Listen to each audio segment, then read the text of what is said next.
नमस्कार, आप देख रहे हैं सी न्यूज भारत और मैं हूं आपके साथ आकांक्षा। दो वक्त का न्यूज आर का रुख करेंगे इस वक्त की बड़ी खबर की तरफ, जहां अपना दल कमेरावादी पार्टी के राष्ट्र उपाध्यक्ष पल्लवी पटेल ने अपनी बहन अनुप्रिया पटेल के संसदीय क्षेत्र राजगढ़ के किसान इंटर कॉलेज में अधिकार रैली का आयोजन किया। उन्होंने सपा के राष्ट्र अध्यक्ष अखिलेश यादव को अपना बड़ा भाई बताया और कहा कि समाजवादी पार्टी के साथ अपना दल कमेरावादी का गठबंधन हुआ है। कितनी सीट पर चुनाव लड़ा जाएगा यह पार्टी के राष्ट्र अध्यक्ष कृष्णा पटेल और सपा मुखिया अखिलेश यादव तय करेंगे। परिवार में विवाद पर कहा कि माताजी के पास संपत्ति का विशेष अधिकार है, वह संपत्ति किसको देंगी। उनकी आवाज खुद अपनी आवाज से निकाल करके उनकी आवाज उनके आंदोलन को तेज धार करने का काम कर रहे हैं। हम आपसे ये कहना चाहते हैं कि बड़ी कानून व्यवस्था की बात करते हैं, बड़ी लॉ एंड ऑर्डर की बात करते हैं। अगर कानून व्यवस्था है तो जमीन पर टिकनी चाहिए, अगर न्याय है तो जमीन पे टिकना चाहिए। कौन सा न्याय मिल गया उन किसानों को, उन पत्रकारों को जिनके इनके घमंडी मंत्री ने गाड़ी से कुचलने का काम कर दिया।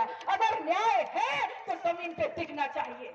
असल में ये वो लोग हैं जो कहते कुछ और है और करते कुछ और है। मैं आप लोगों से ये कहना चाहूंगी कि इनकी बातों में मत आइएगा।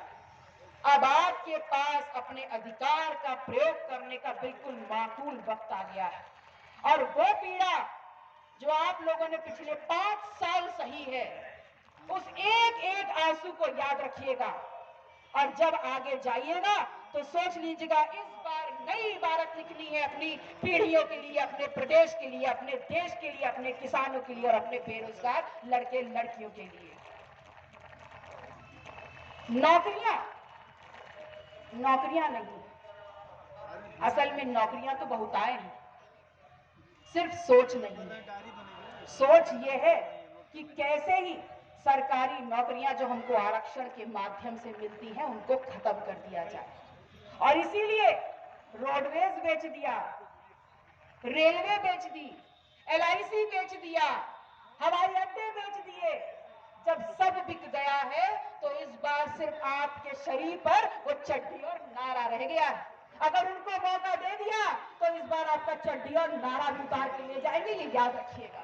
तो अगर हमारे अधिकारों की बात है, अगर हमारे सम्मान की बात है, तो मैं अपने कमेरा समाज से आह्वान करना चाहती हूं कि पूरी ताकत से, पूरे जोश के साथ, पूरे होश के साथ एक एक गली में जाने का काम करिएगा, अपने लोगों को समझाने का काम करिएगा कि जातिवार जनगणना हमारा अधिकार है और इसे हम लेकर रहेंगे। इसलिए लेकर रहेंगे क्योंकि जब जातिवार जनगणना होगी तो हमें पता चलेगा कि हम इस देश का बड़ा समाज तो है, लेकिन बड़े में भी कितने हैं। और अगर बहुत बड़ा वाकई समाज निकल के आता है तो हमें इस देश की सत्ता में, इस देश की नौकरियों में, इस देश की शिक्षा में, इस देश के स्वास्थ्य में, इस देश के सदन में, इस देश के हर मंदिर पर, हर पायदान पर इस कमेरा समाज को अपने हक और अधिकार अपने जाति के अनुपात में सुनिश्चित करने और वो हक और अधिकार हम लड़कर ले लेंगे।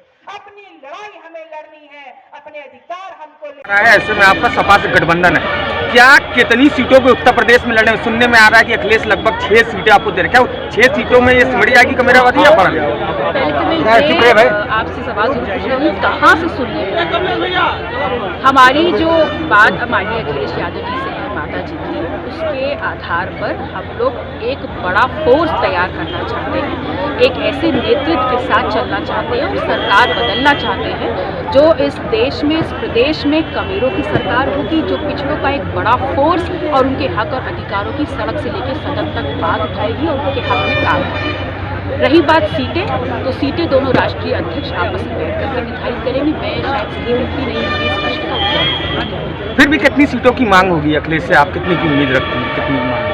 देखिए, मुझे ऐसा लगता है कि अखिलेश जी अपने आप में मेरे बड़े भाई जैसे हैं, उनको भी बहुत एक्सपीरियंस है और वो हर समाज को एक सम्मान देने की नीयत से काम कर रहे हैं और ऐसे में हमारा सम्मान उनकी निगाह में है, तो मुझे लगता है कि समाज से समझौता होगा। अच्छा मैम, अभी अखिलेश यादव का एक बयान है, काफ़ी ये चर्चा में भी है, जो बनारस को लेकर उन्होंने दिया, कितना आप सही मानती हैं इस बयान को लेकर जो मोदी जी को लेकर? मैं वो उनका व्यक्तिगत विचार है। मैं ऐसा मानती हूँ कि कभी कभी ऐसा होता है कि हमारे नेता जो कहना चाह रहे हैं शायद उसको कई तरीके से मैनिपुलेट किया जाता है। लेकिन मैं ये मानना चाहती हूँ कि माननीय अखिलेश यादव जी समझिए हुए राजनीतिक कहना सोना का विचार है, उस पर टिप्पणी करने का मुझे नहीं लगता है। राजनीति में वो भी चुनाव हो करीब हो, ऐसे में परिवार की बातें बहुत उठ रही हैं। अमन पटेल ने एक वसीयत को लेकर के कानपुर में भी दायर किया है, तो क्या दो बहनें एक तरफ और आप एक तरफ, क्या चल क्या रहा है मैम, क्या ये है राजनीति? देखिए, राजनीति जो है वो एक पार्टी उसके नेतृत्व उसके कार्यकर्ता करते हैं, उसकी मूल धारणा करती है और उसके विचार।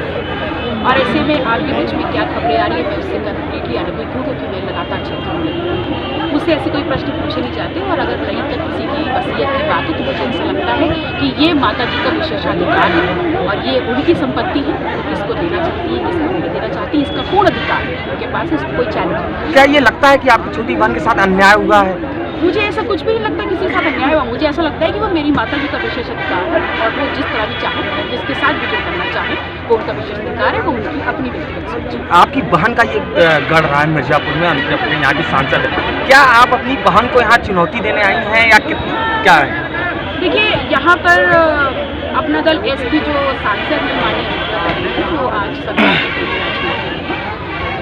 उनका वजूद 2014 से आया, लेकिन अपना दल की नींव यहाँ पर मेरे पिताजी डॉक्टर सोमलाल पटेल जी ने रखी, उनके साथ निरंतर माता जी कृष्णा पटेल जी ने चलने का काम किया। तो मैं यहाँ पर अपनी पार्टी की नींव, अपने लोगों को ऊर्जा, अपने समाज को आगे बढ़ाने के लिए आई हूँ, बस इतनी ही सोच है। मैम, समाजवादी पार्टी से एक तरह सोशल मीडिया पे भी चल रहा है कि अपना दल गठबंधन कर ले, अगर सपा से अपना दल अनुप्रिया पटेल की पार्टी का गठबंधन हो जाता तो क्या फिर भी आप सपा के साथ रहेंगी, चुनाव लड़ेंगी, या फिर आप विचार करेंगी? देखिए, वर्तमान परिस्थितियों में माननीय अखिलेश यादव जी के साथ एक बड़ा समाज, चाहे फिर वो सुहेलदेव पार्टी समाज के प्रकाश राजभर जी हो, चाहे कृष्ण देव मौर्य जी, बड़े समाज को अपने साथ लाने का काम कर रहे हैं।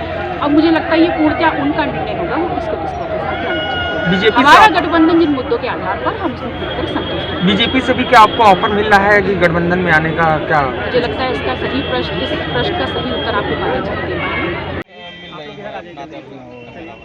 निश्चित रूप से पूरे प्रदेश में माननीय अखिलेश यादव जी हर समाज को बहुत सम्मान दे रहे हैं, और सम्मानजनक सीटें हम लोग को मिलेगी। माता जी और उनके बीच की बात है, अब ये चूँकि हमारे विषय क्षेत्र में नहीं है, लेकिन ये है कि सम्मानजनक हमें समझना है। मिर्जापुर में चर्चा है कि बगियान या चुनार से मिर्जापुर में प्रतिनिधित्व रहेगा निश्चित रूप से, और माननीय अखिलेश जी जानते हैं कि ये अपना दल का गढ़ रहा है। डॉक्टर सोमलाल पटेल जी ने इसी धरती पर पसीना बहाया है, तो उसका सम्मान निश्चित रूप से रहेगा। जिस तरीके से मंदिर और मस्जिद की राजनीति को उलझाने का काम किया जाता है, बाकी मुद्दे बौने हो जाते हैं, इसका जवाब किस तरीके से आप लोग?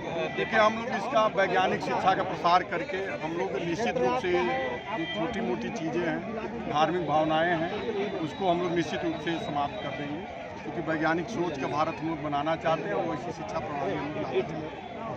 समाजवादी पार्टी के लोग जो कि गठबंधन में हैं, तो अपने साथ उन लोगों को किस तरीके से आप लोग सम्मानित तरीके से लेके चल पा रहे हैं? निश्चित रूप से हमारे वो बड़े भाई हैं, हम लोग का एक तरह से ब्लड रिलेशन ही है।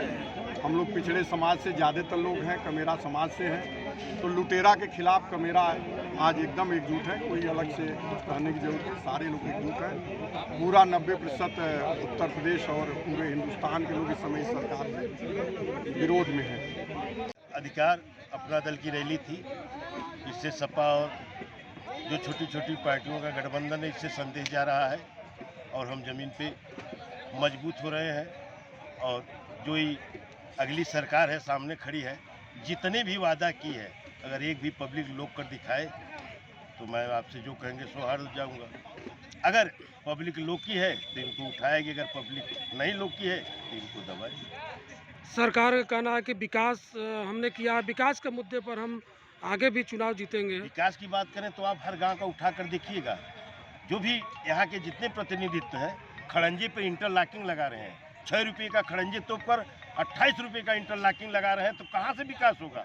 ये खड़ंजे पर जब इंटरलॉकिंग लगा रहे हैं तो कल कोई आएगा आरसीसी कराएगा, कल कोई आएगा तो तारकोल कराएगा, इसको विकास नहीं कहते हैं। विकास तो यहाँ से आगे बढ़े उसको विकास कहते हैं। 2022 में किस तरह से आप लोग तैयारी कर रहे हैं?